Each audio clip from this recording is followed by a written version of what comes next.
아멘. 할렐루야.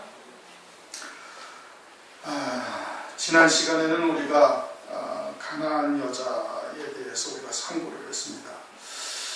그 가나안 여자는 오늘날 우리들과 마찬가지다. 우리로 보시면 되는 거예요. 가나안 일곱 족속에 살고 있는 우리들 신명 속에 진리가 무엇인지를 주님께서 찾아오신 것과 같이 만나주신 것이고, 주님이 오신 것이고, 그 말씀이 이루기까지가 그와 같이 이제 과정들의 믿음이 큰 자들이 무엇이냐를 우리에게 이제 설명해 주신 겁니다. 보리떡 5개와 물고기 2마리의 양식을 먹은 자들로서 그와 같은 과정들이 거쳐야 할 것이고, 그러한 과정에서 믿음이 큰 자가 무엇인지를 우리에게 말씀을 하시는 그것을 우리에게 보여주신 것입니다. 그리고서는 이제 29절부터 이제 오늘 말씀을 상고하는 것이지요. 예수께서 거기서 떠나서 갈릴리 호숫가에 이르러 산에 올라가 앉으시니 큰 무리가 젖독발이와 불구자와 소경과 벙어리와 기타 여럿을 데리고 와서 예수의 발 앞에 두며 고쳐주시니 벙어리가 말하고 불구자가 건전하고 젖독발이가 걸으며 소경이 보는 것을 무리가 보고 기이 여겨 이스라엘의 하나님께 영광을 돌립니다. 29절부터 31절까지의 말씀이 갈릴리 바닷가에 주님께서 산에 올라가시니까 이제 젖독발이와 소경과 또는 불구자와 벙어리를 데리고 왔어요. 그래서 주님이 그것을 다 고쳐주셨다. 그래가지고는 그 놀라운 이적에 이제 이 갈릴리 사람들이 이스라엘의 하나님께 영광을 돌렸다. 이스라엘의 하나님을 믿지 않던 사람들이, 이방인들이 하나님께 영광을 돌렸다, 이런 내용입니다. 그래서 이제 이 병든 자들을 고치고 뭐 귀신을 쫓아내고 뭐 이와 같은 이제 이적들이 성경에 많이 기록이 되어 있죠. 그러니까 이제 오늘날도 이와 같은 이적들이 그저 육신에 관한 것으로 알고 있는 신앙들이 상당히 많은 겁니다. 그러니까 여러분들도 이러한 말씀을 가지고서 그들에게 이제 설명을 해줄 수 있는, 제시를 해줄 수 있는, 무엇이 하나님의 온전하신 뜻인지를 정확하게 깨닫고 있어야 되는 거예요. 이제 가장 표준이 되는 말씀이 어디냐? 뭐 성경은 또 그렇게 이야기하면 좀 곤란하지만 누가복음 4장 18절에 주님께서 이 땅에 오신 목적이 무엇인지를 이사야서를 빌어서 말씀을 하십니다. 가난한 자에게 복음이 전파되어지고, 그리고 포로된 자가 자유케 되어지며 눈먼 자가 다시 보게 되고 눌린 자를 자유케 하러 주님이 이 땅에 오셨다, 이 뜻이에요. 그럼 뭐 가난한 자, 포로된 자, 눌린 자는 우선 천천히 본다 할지라도 눈먼 자가 다시 본다는 거예요. 그런데 그 말씀을 들여다보시면은 거기에는 어떠한 조건이라든지 또는 다른 어떤 단서가 붙은 것이 없어요. 그냥 예수 그리스도가 이 땅에 오셔서 성령의 충만함을 입으시고 그분을 믿는 자는 다 눈이 떠진다는 얘기예요. 눈이 떠진다는 얘기예요. 그럼 예수를 믿으면은 뭐 그 사람이 여자든 남자든 어린아이든 노인이든 또는 배운 사람이든 못 배운 사람이든 눈이 떠진다는 얘기예요. 눈이 떠진다. 그 중에 이제 보면은 이제 그와 같은 것을 이제 오늘날 대부분 이제 여기도 마찬가지고 마태복음 10장이나 기타 등등 나와 있는 이 병든 자를 고치고 귀신을 쫓아내고 여러 가지 이적을 행하시는 역사를 사람들이 오늘날도 그것이 다 육체에 국한된 문제로 이렇게 인식을 하고 있는 거예요. 그래서 육신의 병이 나는 것을 아주 은사 중에 최고의 은사로 치기도 하고 뭐 예언하고 어쩌고 저쩌고 기타 등등 이제 이러한 일들이 오늘날 교회에서 벌어져서 이제 뭐 신사도 운동이니 어떤 은사주의니 뭐 하면서 뭐 그냥 뒤로 자빠지기도 하고 깔깔거리고 웃기도 하고 별별 일들이 오늘날 다 있다 이겁니다. 그런데 과연 성경에서 말씀하신 것이 그와 같이 육체에 국한된 쩔뚝발이가 걷고 불구자가 온전하게 되고 소경이 눈을 뜨고 그와 같은 육신에 국한된 이야기냐라는 것을 이제 이야기를 하는 겁니다. 그러면 누가복음 4장 18절에 그렇게 말씀하신 말씀은 소경이 그냥 눈먼 자가 눈을 다시 뜨게 되고 다시 본다 이거예요. 그럼 그것이 육신에 국한된 눈을 말하는 것인가? 그런데 이제 목사님 가운데 눈이 보이지 아니하시는 분이 신학을 하시고 하나님으로부터 부르심을 받아가지고 주의 종이 되신 목사님들이 있어요. 그런데 목사라고 한다면은 이제 일반적인 이제 성도들의 신앙과는 이제 조금 더 이제 영적으로 깊고 또 목사가 되기 위해서는 정말 일사각오를 하고 들어가는 것이 대부분의 이제 부르심을 받은, 자기가 원해서 목사가 되는 사람들을 제외하고 하나님으로부터 부르심을 받은 자들은 그 각오를 하고 목사를 합니다. 그러니까 신앙이 일반적인 평신도부들보다는 신앙이 그래도 조금 좋은 분이죠. 그러니까 그러한 목사님이 되어셨는데 눈이 보이지 아니하시는 소경된 목사님. 그런데 일생을 가도 눈이 떠지지 않아요. 육신의 눈이 안 떠지고 계속 소경인 겁니다. 죽을 때까지 사역을 하지만은 소경으로 사역이 끝난 거예요. 그럼 그 목사님의 믿음이 잘못되었나요? 그 목사님의 신앙에 어떤 문제가 있어가지고 눈이 안 떠진 것입니까? 그게 아니란 말씀이에요. 그게 아니라 주님께서 불구자를, 쩔뚝발이를 또는 소경을 갖다가 다시 보게 하고 다 고쳐주시고 귀신을 쫓아내고 문둥병자를 고치시고 죽은 자를 살리시고, 제자들에게는 죽은 자까지 살리는 권세를 주셨잖아요. 그래갖고 베드로도 죽은 자를 살렸죠. 사도 바울도 죽었던 자를 살아나기도 하지 않았습니까? 그러면 그와 같은 권세가, 그와 같은 그리스도의 그런 권능이 오늘날까지 다 이어져야 된단 말이에요. 그런데 여러분, 어디 죽은 자가 살아났습니까? 눈 뜬 자가 어디 있었습니까? 없단 말씀이에요. 그러면 그것은 무엇을 말하는 거예요? 그것은 예수 그리스도가 복음이 되셔서 그 복음을 받아들이는 자는 눈이 떠진다는 얘기예요. 어떤 눈이? 영적인 눈이 떠지는 거예요. 영적으로 소경되어져 있던 자들, 영적으로 소경이 되었다는 것은 뭘 말하는 거예요? 하나님 나라가 보이지 아니한다 이겁니다. 하나님 나라가 보이지 아니한 거예요. 아담의 때에는 하나님을 교제하면서 하나님의 나라가 다 보였어요. 원죄, 선악을 알게 하는 나무의 열매를 따먹기 전에는, 죽은 자가 되기 전에는 하나님과의 교제하면서 사는 거예요. 그래서 하나님 나라가 어떠한 구원의 역사를 갖다가 비밀들을 갖고 구원의 뜻을 갖다가 이루어 가시는지 다 알고 있었던 거예요. 그러니까 육신적인 것들이 눈에 수치되거나 부끄럽거나 하지는 아니했던 거예요. 하늘에 속한 자로서 이 땅에 살아가고 있었으니까. 그러니까 그렇게 하나님과 교제하며 하나님 나라가 다 보이다가 이 땅에 육신을 입고 오늘날 우리들이 살고 있을 때는 지금 소경된 자들이다 이겁니다. 영적으로 소경된 자. 하나님 나라가 보이지 않냐고요. 그런데 예수 그리스도가 복음이 되셔서 그 복음을 받아들이게 되어지면은, 그러면은 눈먼 자가 다시 보게 되어질 것을 말하는 거예요. 어디가 보여져요? 하나님 나라가 보여져요. 누구나 복음과 진리 참된 하나님의 말씀을 듣게 되어지면 전부 다 어디가 봐요? 하나님 나라를 다 보게 되어진다 이 뜻인 겁니다. 누가복음 4장 18절 말씀이. 육신에 국한된 문제가 아니라 영적인 소경, 영적인 벙어리, 영적인 젖뚝발이, 영적인 불구자들이 다 그 영이 온전케 되어진다. 소경이 마시고 젖뚝발이가 온전케 되어지고 불구자가 완전해지며, 그리고 문둥병자가 다 문둥병이 치료받는다는 거예요. 영적으로. 우리 영이 병든 자, 영이 소경된 자, 영이 불구자, 영이 젖뚝발인 자를 주님께서 복음이 되셔서 그 복음을 제대로 받아들이는 자가 되어지면 다 본다. 이게 누구나 조건이 없는 거예요. 이게 눈먼 자가 다시 보게 되고, 그럼 누가복음 4장 18절에서 말씀하시는 가난한 자는 육신적으로 가난한 거예요? 영적으로 가난한 거예요? 영적으로 가난한 자가, 영적으로 가난한 자에게 복음이 전파된다 이거예요. 그럼 영적으로 가난한 자는 뭘 말하는 거예요? 그것은 나로서는 도저히 구원에 이룰 수 없다는 것을 깨닫는 것이 영적으로 가난한 거예요. 영적으로 부유한 자는 나는 넉넉히 천당에 간다 이거예요. 무엇으로? 자기의 의로.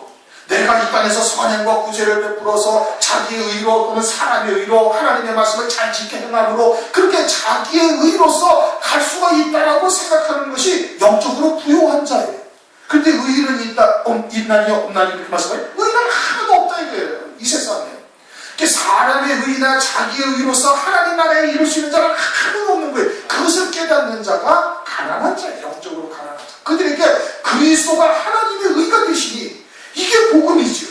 사람으로서는 의에 이룰 수 없는데 그리스도가 하나님의 의가 되셔서 믿는 자마다 전부 다 의롭다 하심을 받게 되오니 이게 참된 복음이다 이겁니다. 그렇게 가난한 자에게 복음이. 그럼 포로된 자는 뭘 말하는 거예요? 그것은 육체에 딱 포로가 된 거예요. 그저 먹고 사는 문제, 이 걱정 저 걱정에서 늘 떠나지 못하고 마귀에 포로된 자지. 육신에 국한된 삶을 살 수밖에 없는 존재잖아요, 인간이. 그런데 이 걱정 저 걱정, 늘 그런 걱정거리 안에서 염려와 근심 안에서 사는 게 뭐예요? 그게 포로된 거예요. 우리에게 이 걱정거리 저 걱정거리 이 염려 저 근심거리를 계속 갖다 줘서 그저 육신의 문제에 전전긍긍하다가 일생을 딱 끝나게 만드는 거예요. 아무 열매 맺지 못하게 만드는 거예요. 그게 마귀의 일이거든요. 그런데 예수 그리스도께서 딱 오셔가지고 이제는 그리스도 안에서 새 생명으로 살게 하는 거예요. 육신의 목숨이 아니라 영원한 생명으로 사는 자로 바꿔버리는 거예요. 그래가지고 신앙이 점점 자라게 되어지면 육신의 문제를 초월해버리는 거예요. 그것이 내게 고통스러워 다가온다 할지라도 오히려 기뻐하며 찬송하며 하나님께 영광을 돌리고 이것이 내게 은혜로 주신 것이라는 것을 깨닫고 나아가는 자가 되는 거니, 그러니 마귀로부터 벗어난 자가 된다 이겁니다. 디모데후서 2장을 보시면은 그리스도 예수의 군사로 부르심을 받았다 말씀을 드렸잖아요. 우리가 참고했잖아요. 군사로 부르심을 받은 자는 자기의 생활에 얽매이지가 않는다는 거예요. 좋은 군사는 내 생활에 얽매라 이런 것을 해가지고 하나님의 일이 회방을 받지 아니한다 이겁니다. 내게 주신 그 사명과 그 표대를 향해서 그냥 아주 꿋꿋하게 매일매일 걸어가는 거예요. 한 걸음 한 걸음. 고통스럽고 힘든다 할지라도 이것이 내게 오히려 상급과 영광을 주시는 하나님의 은혜인 것을 깨닫고 믿음으로 걸어가는 거예요. 그렇게 생활에 얽매이지 아니하는 거예요. 생활이 어떠하든 그거에 의해서 하나님의 나라가 영향을 받고 하나님께서 주신 우리의 사명이 그것이 그냥 사라져버리거나 지연되거나 하지 아니한다 이겁니다. 믿음으로 걸어가는 것이죠. 그러니까 포로된 자가 어떻게 돼? 자유하게 되는 거예요. 눌린 자는 뭐가 눌린 자예요? 눌린 자는 죄와 사망에 눌린 거예요. 그 마귀는 늘 죄책감에 시달리게 하고 육신의 죽음의 문제를 가지고 우리를 위협하고 또는 협박하고 하나님의 일을 못하게 한다 이겁니다. 그런데 예수 그리스도로 말미암아 죄의 권세에서 자유함을 얻은 거예요. 사망의 권세에서 주님이 의롭다 하심을 받으시고 부활하심을 말이에요. 그 예수 그리스도를 믿는 자에게는 성령을 우리에게 부어주셔서 성령으로 일을 딱 치셨다 이게 성령으로 부활하게 하심으로 말미암아서 우리도 주님처럼 부활의 영광에 참여할 수 있다라는 일을 딱 쳐버리신 거예요. 그래가지고는 죄와 사망의 권세로부터 자유하게 되는 거예요. 이렇게 눌린 자가 자유하게 되고, 그러니까 예수 그리스도가 복음이 되셔서 우리 가난한 자에게 복음이 전파되어지고 포로된 자가 자유케 되고 눈먼 자가 다시 보게 되고 눌린 자가 자유케 된다. 그 말씀은 누구에게나 다 이루어진다 이겁니다. 누구에게나 복음이 되셔가지고 그러게 영적인 문제를 말씀을 하시는 것이지, 그 영적인 세계가 우리에게 보이지 아니하니까 육신의 눈먼 자, 육신에게 포로된 자, 육신에 눌린 자를 갖다가 그렇게 보여주시는 거예요. 병든 자를 치료하시고. 그러니 영에 관한 말씀이 살리는 것은 영이니 육은 무익하니라. 그러면은 여기서 말씀하시는 큰 무리가 절뚝발이와 불구자와 소경과 벙어리와 기타 여럿을 데리고 와서 예수의 발 앞에 두매 고쳐주시니 벙어리가 말했다. 벙어리가 말을 했다는 거예요. 그러니까 이거는 육신의 벙어리가 아니라 영적인 벙어리를 말하는 겁니다. 영적인 벙어리는 뭐가 벙어리예요? 복음과 진리를 말하지 못하는 자가 벙어리예요. 육신의 벙어리를 말하는 것이 아니라, 그런데 이제 육신의 벙어리도 소리는 내는 겁니다. 소리는 내죠. 소리는 내는데 말이 아닌 소리를 하고 있는 거예요. 아무도 알아듣지를 못하는 것이 말이 아닌 소리를 하니까. 그럼 영적인 벙어리도 마찬가지로 말이 아닌 소리를 하는 거예요. 복음과 진리의 말씀을 못하는 거예요. 그 말을 하는데 그 말을 예수 그리스도 믿고 하나님도 다니고 교회 하나님도 믿고 교회도 다니고 하지만은 말을 하고 있어요. 말을 하는데 참된 복음과 진리를 말하지 못하면 그 영적인 벙어리예요. 복음이 무엇인지 진리가 무엇인지를 말하지 못하면 그게 벙어리다 이겁니다.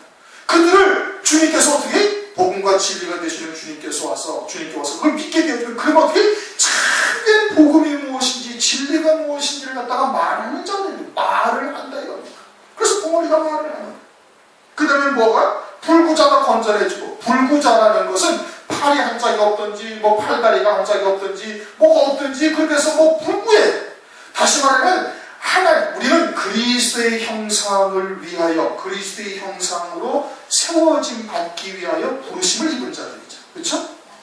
그 그리스도의 형상이라는 것은 하나님의 형상과 마찬가지인 거예요. 그런데 그 사람의 생각이 하나님을 온전한 형상을 알지를 못하는 거예요. 그러니까 하나님에 대한 생각, 하나님에 대한 개념이 잘못되어져 있는 것이 영적인 불구자예요. 그러니까 하나님에 대한 생각이 잘못되어져 있으면 아무리 신앙이 성숙한 신앙에 스스로 생각하기를 아주 성숙한 신앙에 이르렀다 할지라도 그것은 하나님의 형상과 관계가 없이 되어지는 거예요. 그래서 그러니까 뭐예요? 그게 영적인 불구자예요. 뭐 팔다리가 하나 없다든지 뭐 그냥 그와 같이 불구자가 되어져가지고 아무리 신앙이 장성한 분량에 스스로는 이르렀다 할지라도 그리스도의 형상으로 온전히 세워짐을 받지를 못한다 이겁니다. 그게 영적인 불구자죠.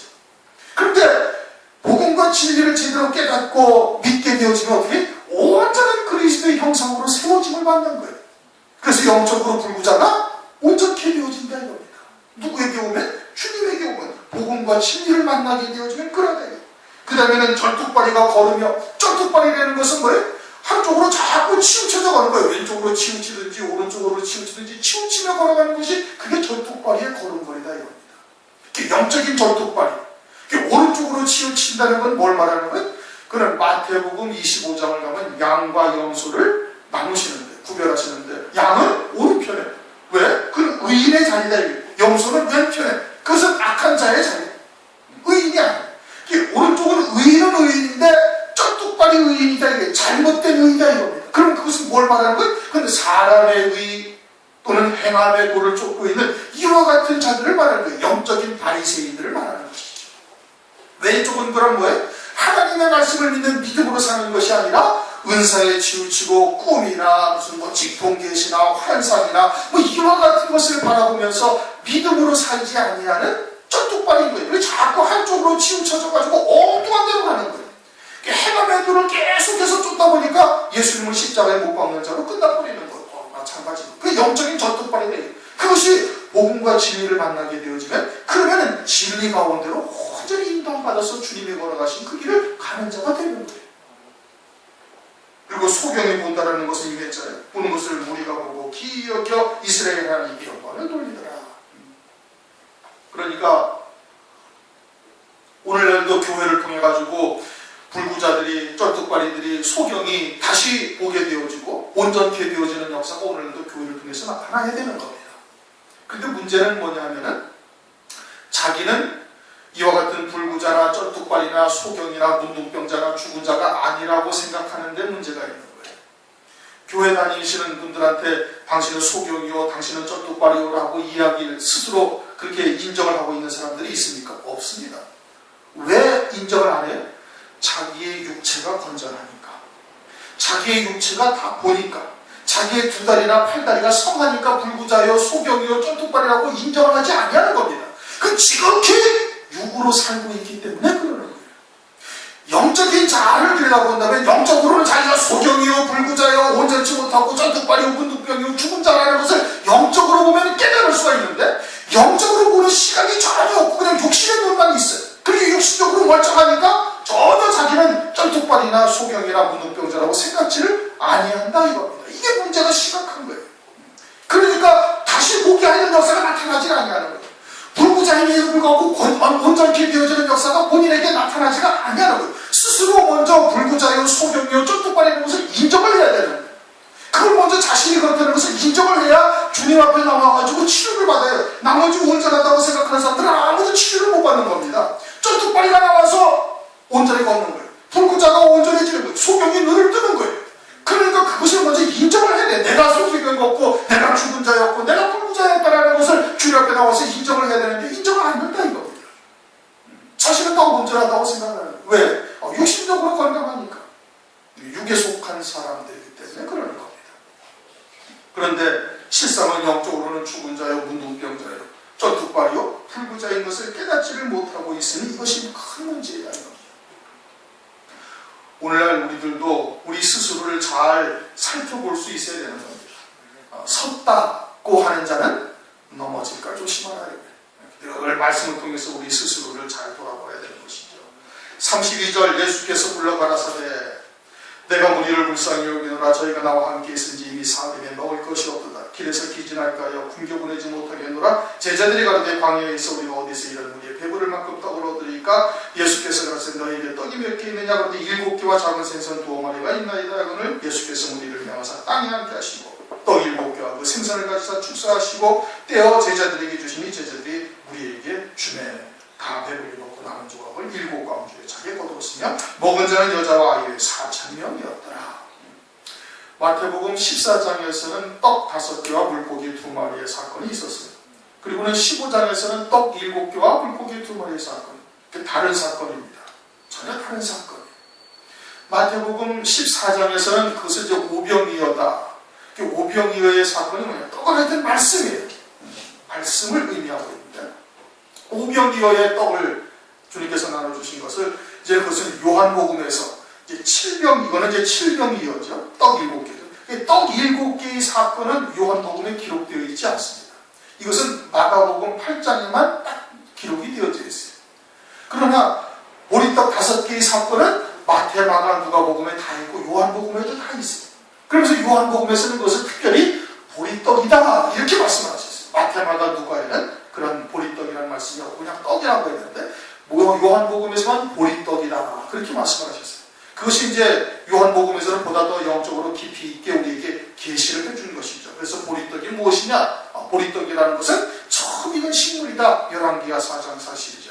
그럼 처음 익은 식물이라는 것이 무엇이냐? 그것은 요한계시록 14장 4절에 하나님과 어린 양에게 처음 익은 열매로 속한 자들인 것을 말씀을 하고 있어요. 14장 4절의 종들인 겁니다.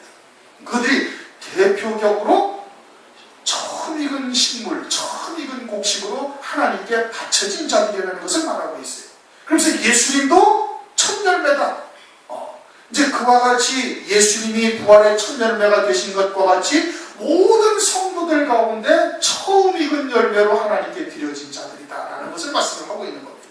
그것은 요한계시록 20장에서 첫째 부활이라는 것을 우리에게 알려주시는 거예요. 나머지 죽은 자들은 1000년 동안 살지 못하더라. 그래서 그들만 첫째 부활이라는 영광을 입는 거예요. 그래서 처음 부활의 영광을 입는다. 성도들 가운데. 그러면서 그것을 히브리서에서는 더 좋은 부활이다. 장자들의 총회다. 등등을 말씀을 하시면서 이것이 첫째 부활의 영광을 입고 장자의 복을 받는 자들이요. 그들이 1000년 동안 그리스도와 함께 왕으로서 다스릴 자들이다. 라는 것을 성경에서 말씀을 하고 있는 겁니다. 그것이 보리떡 5개. 그러면 보리떡 5개라는 것은 그와 같이 첫째 부활의 영광에 이르게 하시는 말씀을 말하는 거예요. 그 말씀에 떡을 먹는다. 그 말씀이 그냥 떡 5개라고 그랬는데 그럼 5개가 뭐냐? 이것이 광야교회를 통해서 우리에게 계시를 해주는 거예요. 광야교회가 가나안 땅에 들어가는데 그 가나안 땅의 실상은 뭐예요? 주의 재림으로 이루어지는 천년왕국이 그 실상인 겁니다. 하나님 나라는 그 광의적인 해석이고 정확한 해석은 주의 재림으로 이루어지는 그리스도의 나라가 가나안 땅의 실상인 거예요. 그런데 가나안 땅에 들어갈 때 반드시 요단강에 물이 차기를 하면 제사장들이 법궤를 메고 발이 물을 딱 디디고 들어가는 거예요. 그것은 곧 무엇을 말하는 거예요? 하나님의 말씀에 의하여 죽임당하는 것, 순교의 강을 건너는 것을 말한다 이겁니다.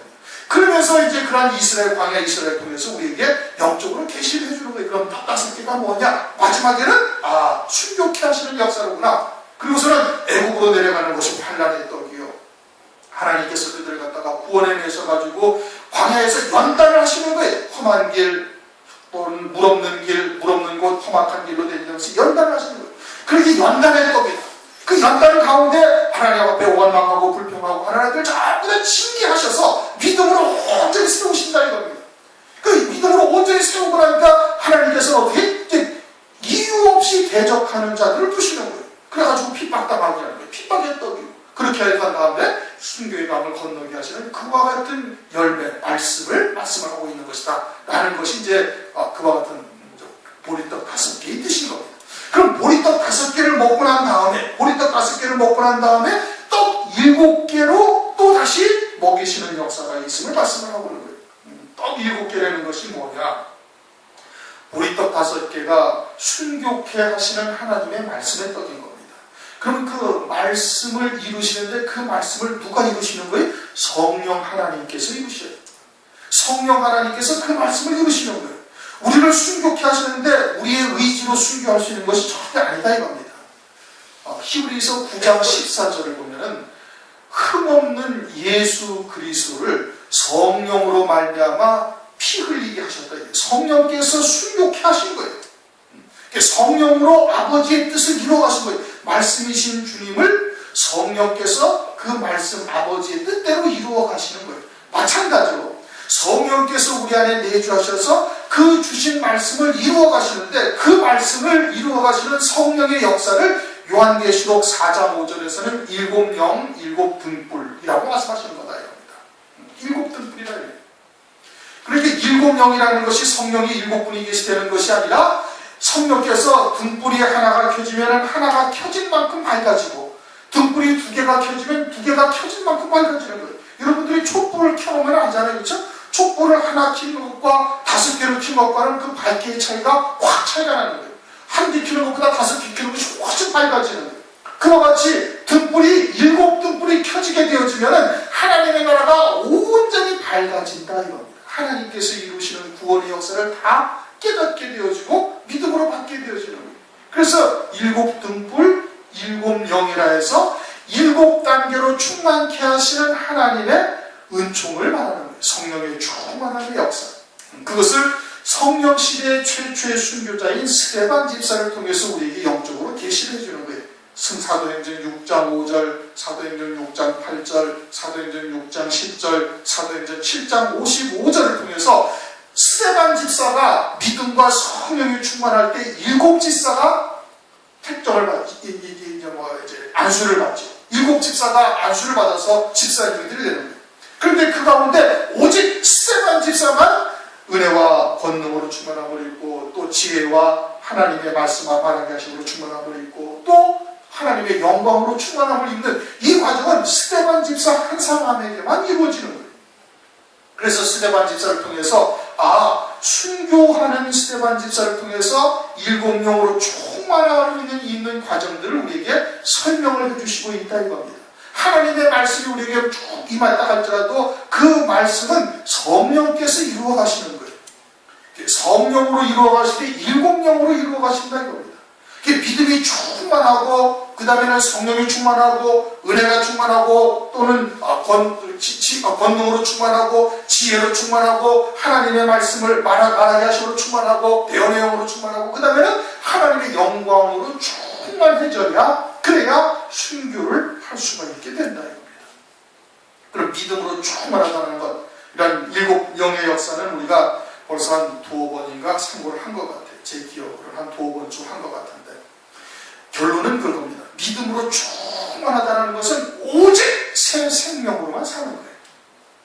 믿음으로. 그러니까 지옥의 권세와는 상관이 없죠. 이미 그리스도와 함께, 예수와 함께 하늘에 안침바 되어진 영원한 생명으로만 이 땅에서 사는 거예요. 그게 믿음으로 충만한 거예요. 믿음으로 충만하다? 그것은 온전한 새 피조물이 되어져서 새 생명으로만 산다. 우리의 옛사람은 예수와 함께 이미 죽은 자가 되어지고, 그리고서는 새 생명으로만 사는 거예요. 그 다음에 성령으로 충만하게 되어지면 그것은 하늘의 영광으로만 충만하게 되는 거예요. 하늘에 얘기하신 영광이 무엇이고, 하늘에서 이루시는 구원의 뜻이 무엇인지를 그것을 깨닫게 되어지는 거예요. 하늘에 속한 자로 이 땅에서 살아가는 거예요. 세상을 나그네로 외국인처럼. 세상이 내게 관계할 것이 없게 되어진다. 그 다음에 어떻게 돼? 그 다음에야 은혜로 충만하게 되는 거예요. 때로는 고통스러운 일, 때로는 환난을 겪고 핍박을 당하고, 이 모든 것들이 다 그 예비하신 영광을 위하여 하나님께서 우리에게 은혜로 베푸신 것이라는 것을 깨닫고 다 떡으로 받는 자가 되는 거예요. 그러니까 그냥 일반적으로 살다가도 그냥 그런 고난이나 어려움이 닥칠 때 그것을 은혜로 받지 못하는 이유는 그 앞에 충만함에 아직 이르지 못했기 때문에 그러는 거예요. 그러니까 온전한 새 생명 가운데 하늘에 속한 자로 살게 되어지면은 우리에게 다가오는 여러 가지 모든 일들을, 범사를 감사할 수 있게 되는 거예요. 항상 기뻐할 수 있고 은혜로 다 받을 수가 있다 이겁니다. 그 다음에 어떻게? 권세로 충만하다. 어떠한 권세? 이제는 자기를 이기는 권능으로 충만해지는 거예요. 자기를 이긴다 이겁니다. 세상을 이기잖아요. 세상을 이기고 욕심의 정과 욕심, 자기를 이기는 자가 되는 거예요. 그것이 아주 권능으로 제일 충만한 거예요. 권능으로 충만하게 되면 자기를 이기는 자가 되죠. 그 다음에는 하나님의 지혜로, 구원의 지혜로, 특별히 마지막 때에 이루실 그 구원의 지혜로 충만하게 되는 거예요. 그러기 위해서는 그 앞에 있는 하나님의 말씀들도 이제는 다 깨달아지는 것이죠. 그게 깨달아져야, 그래야 요한계시록에서 이루시는 그 구원의 뜻을 알 수가 있는 것이죠. 앞에 그러한 구원도 제대로 깨닫지를 못하는데 환난을 통해서 이루신 구원을 알 수가 있습니까? 그걸 믿음으로 받을 수가 있나요? 받지 못하는 거예요. 이게 마지막 때 이루어가실 것 같은 하나님의 놀라운 비밀들을 깨닫는 지혜로 충만하게 되어지고, 그 다음에는 성령의 말하게 하심으로 충만하다, 대언의 영으로 충만하다 이겁니다. 물론 두 증인들만 대언의 영으로 충만해서 예언의 권세를 가지고 예언하는 것이 아니라, 순교할 자들도 그 악한 자들, 적그리스도의 군사나 또는 세상에 속해서, 육에 속해서 하나님의 신실한 성도들을 갖다가 죽이는 자료를 내어주고 핍박하는 자들 앞에서도 당당하게 말할 수가 있어야 되는 거예요. 하나님의 비밀을 말할 수가 있어야 됩니다. 그러니까 그들도 그와 같은 대언의 영으로 충만케 하시고, 그리고 마지막 때에 가서는 이제 하나님의 영광이 다 보이고 하늘에 예비하신 영광이 보여지게 되어지니까 육신의 목숨을 버릴 수 있는 그와 같은 권세를 가지게 되어지는 거예요. 그렇게 해서 7단계로 충만케 되어지는 역사가 떡 7개로서 우리에게 계시해주는 것이고, 그것은 반드시 보리떡 5개를 먹은 자들에게 이와 같은 역사가 있게 되어지는 겁니다. 보리떡 5개를 먹은 제자들이 이와 같이 떡 7개로 또 충만함을 받게 되어질 수 있음을 되어지게 되는 것을 말씀을 하고 있는 것이에요. 이 떡 7개와 그 생선을 가지고 축사하시고 떼어 제자들에게 주시니 제자들에게 무리에게 준다. 그와 같은 것은 7명의 역사를 말씀을 하신다 이겁니다. 7명의 역사. 다 배불리 먹고 남은 조각을 7광주리에 차게 거두었으며, 오병이어 때는 몇 광주리에? 12광주리가 남았어요. 12광주리에 제자들에게 다 주었고, 제자들이 이렇게 다 한 광주씩을 가지고 계속해서 그 떡을 나누어주는 일들을 하고 있는 것이고, 지금은 몇 광주리나? 7광주리가 7광주리. 12제자인데 7제자만 이 7명의 충만한 역사를 이제 받고 있음을 말씀을 하는데, 그럼 7광주리의 7제자는 누구를 말하는가? 그건 성경에서 말씀을 하고 있어요. 성경에 어디 있는 거 아니? 요한복음 21장 2절을 한번 보시기 바랍니다. 요한복음 21장 2절.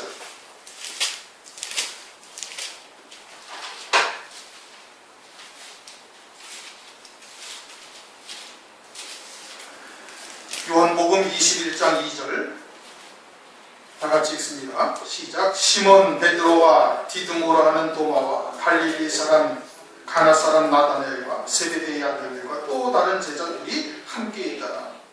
주님이 부활하신 후에 갈릴리 바다로 고기나 잡으러 간다 하면서 가는 제자들이 7명이에요. 그 누구냐면 베드로, 그 다음에 또 누구예요? 디드모라는 도마, 갈릴리 가나 사람 나다나엘, 세베대의 아들들. 세베대의 아들들이 누구예요? 야고보와 요한입니다. 야고보와 요한. 그리고 5명이죠. 그리고서는 그 다음에 또 다른 제자 둘이 함께 갔더라. 또 다른 제자 둘은 누구냐면 요한복음 14장에 오병이어의 이적을 베풀기 전에 주님께서 시험을 합니다. 누구와? 빌립과 안드레를 시험해요. 그 빌립과 안드레가 오병이어의 뜻을 확실하게 딱 깨달은 거예요. 그리고서는 그 말씀을 증거하는 자가 되는 것이죠. 그래서 빌립과 안드레인 겁니다. 그럼 몇 명의? 7명이 마지막 때 남게 되어지고 그와 같은 하나님의 말씀을 전해주는 자들이 되게 되는 것을 말씀을 하고 있는 거예요. 7광주의 차례 거두었으며, 그래서 그와 같은 제자들이 오늘날도 나눠주고 있고, 먹은 자는 38절 본문 마태복음 15장 38절 다 같이 한번 읽어보시죠. 시작. 먹은 자는 여자와 아이 외에 4,000명. 앞에서 14장의 오병이어일 때는 먹은 자가 남자만 여자와 아이 외에 몇 명이라고 했어요? 5,000명. 여기는 몇 명이? 4,000명. 5,000명이 오병이어의 떡을 먹었는데 성령의 충만한 7명의 충만함을 받는 자는 몇 명이다? 4,000명이다. 이게 어떻게 돼? 줄어드는 거예요. 그러니까 그 말씀을 다 들었다 받았다 해가지고 전부 다 7명의 역사로 다 순교케 되어지는 것이 아니다. 그 어떻게 해야 돼? 가나안 여인처럼 아주 절박한 중심으로 주님 앞에 나와야 돼요. 환경이 어떠하든, 내게 어떤 핍박이 다가오든, 세상이 내게 막 외면하는 것과 같은 일들이 일어난다 할지라도, 그래도 그 말씀을 주신 분이 주님이시다, 내가 다윗의 자손을 만났다라는 것을 정확하게 깨닫고 흔들리지 않는 자가 되어져야 되는 거예요. 그래야 4,000명에 들어가는 겁니다. 우리가 요한복음에서도 요한복음 16장에서도 말씀했잖아요. 내가 너희로 실족치 않게 하려고 지금 다시 얘기한다 이게. 그렇게 실족할 수 있는 일들이 앞으로도 화려한 때는 더더욱 이제 있게 되어지는 것이죠. 의심한다 이게. 이게 진짜 저 그리스도인가? 이게 진짜 우리의 짐승표인가? 라고 의심할 수밖에 없는 환경들이 이루어지는 거예요. 아주 자연스럽게. 그것이 당연한 것처럼 아주 이성적으로 보기에는 전혀 하자가 없이 세상에서는 그렇게 이루어져 가는 거예요. 그렇게 성경을 통해서 참 진리, 온전한 진리, 다윗의 자손이라는 것을 확신하지 못하면 어떻게 돼? 다 실족할 수밖에 없는 거예요. 그래가지고 5,000명이 먹었지만은 4,000명만 떡 7개를 먹게 되어진다. 그럼 7명의 역사를 갖게 되어지는데, 그럼 나머지 1,000명은 뭐냐? 그럼 실족하는 자들도 있을 수 있다는 것을 지금 말씀하고 있는 겁니다. 그러니 어떻게 돼? 가나안 여인처럼 주님이 아무 소리 안 하고 가시는 것처럼 보여도, 또는 돌아서서 이야기를 하시는데 자신이 기대했던 거는 전혀 다른 말씀을 하시는 거예요. 환경이 그냥 전혀 자기가 기대했던 것과 같은 방향으로 가지 않는다 할지라도, 또는 막 수치와 핍박과 모멸을 받는다 할지라도, 그럴지라도 다윗의 자손이라는 것을 확신했다면 한 번 하나님께서 주신 그 믿음을 끝까지 지켜나가는 자가 되어야 될 것을 말씀을 하고 있는 겁니다. 이게 지금 지식으로는 우리가 다 알 수가 있어요. 다 받아들이면 되니까요. 그러나 실제 그 문제가 우리의 현실적으로 딱 눈앞에 닥치게 되어지면 그러면 흔들리는 겁니다. 흔들리게 되는 거예요. 그러니까 그렇게 되지 않기 위해서 늘 깨어 있어서 기도해야 되는 거예요. 그리고 그 말씀이, 이 말씀이 목사님이 설교하신 말씀이야, 이렇게 여러분 들으시면 100% 다 실족합니다. 어떻게 해야 돼? 이게 내게 주신 하나님의 말씀이, 내가 다윗의 자손을 만나서 내가 다윗의 자손이여 나를 불쌍히 여기소서 라고 외쳤던 가나안 여인이 내가 돼야 되는 거예요. 내게 주신 말씀으로 받으셔야 되는 거예요. 그래서 그 말씀이 과연 그런지 성경을 다시 상고하고 앞뒤 또 그와 같은 말씀들과 연관되어져 있는 것들을 상고해서 하나님의 말씀이 과연 그러하구나 하고 내게 주신 하나님의 말씀으로 받고 흔들리지 않는 자가 되어야 되는 거예요. 그렇지 않으면 넘어지는 거예요. 현실적으로도요, 우리가 믿음으로 산다는 것이 무엇인지, 하나님의 말씀을 믿는 믿음으로 살아갈 때 다가오는 고난이 무엇이 어떻다는 것은 알 수는 있어요. 그러나 그것이 현실적으로 딱 부딪히게 되어지면 그게 절대 쉬운 일이 아닌 겁니다. 그게 깨닫고 또는 믿음으로 받았다 해서 내게도 그와 같은 믿음이 있으리라고 생각을 할 수는 있지만, 또 믿음으로 이겨나갈 수도 있지만, 그러나 많은 사람이 그것을 믿음으로 이겨나가지 못하는, 막상 현실에 딱 닥치면은 그러면 어떻게? 당황하고 의심하고 그리고 그런가? 하고 자꾸 한 걸음 한 걸음 물러설 수밖에 없는 겁니다. 베드로가 바람을 보고 무서워하여 빠져들어가잖아요. 그런 일들이 비일비재하게 있을 수 있음을 제자들을 통해서 우리에게 좀 보여주시는 거예요. 그러니까 그와 같은 하나님의 말씀을 내 것으로 받을 수 있어야 되는 것이고, 하나님께서 그러한 말씀을 받은 자에게 어떻게 반드시 시험하시는 겁니다. 과연 네가 그 말씀을 믿는 믿음으로 살겠느냐? 흔들어 보시는 거예요. 달아보시는 거예요. 그러할지라도 요동하지 아니하는 자가 되어야 되는 겁니다. 먹은 자가 여자아이 외에는 4,000명이었다가 예수께서 무리를 흩어보내시고 배에 오르사 마가단 지경으로 가십니다. 그렇게 해서 이제 15장까지 우리가 상고를 했습니다. 오늘은 큰 주제가 두 가지입니다. 주님께서 또 여러 가지 병든 자들을 고치시는데, 이것이 과연 오늘날 우리들에게 무엇을 말씀하시는가? 그것이 오늘날 우리들에게 영생과 어떠한 관계가 있는지를 보신 것이고, 그 다음에 떡 7개와 물고기 2마리로 4,000명을 먹이시고 7광주를 남기셨다라는 것은 이 마지막 때 오병이어의 떡을 먹은 자들에게 7영으로 이루시는 구원의 역사를 우리에게 계시해 주시고 있는 겁니다. 떡 5개를 먹은 자들에게 떡 7개를 다시 먹이시는 거예요. 그리고 앞에 사건은 갈릴리 호숫가에서 산에 올라가 앉으셔서 많은 무리가 올라오지 않습니까? 많은 무리가 올라와요. 마태복음 5장에도 주님께서 산에 올라가셨을 때 그때는 제자들만 올라와요. 그 사건과는 전혀 다른 사건인 겁니다.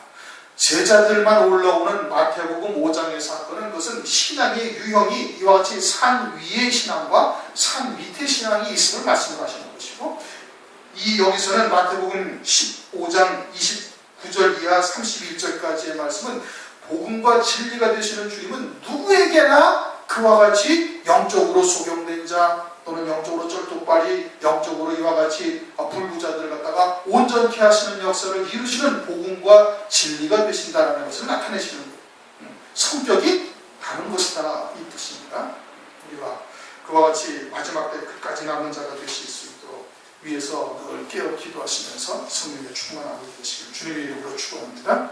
우리 통성으로 잠시 기도하시겠습니다.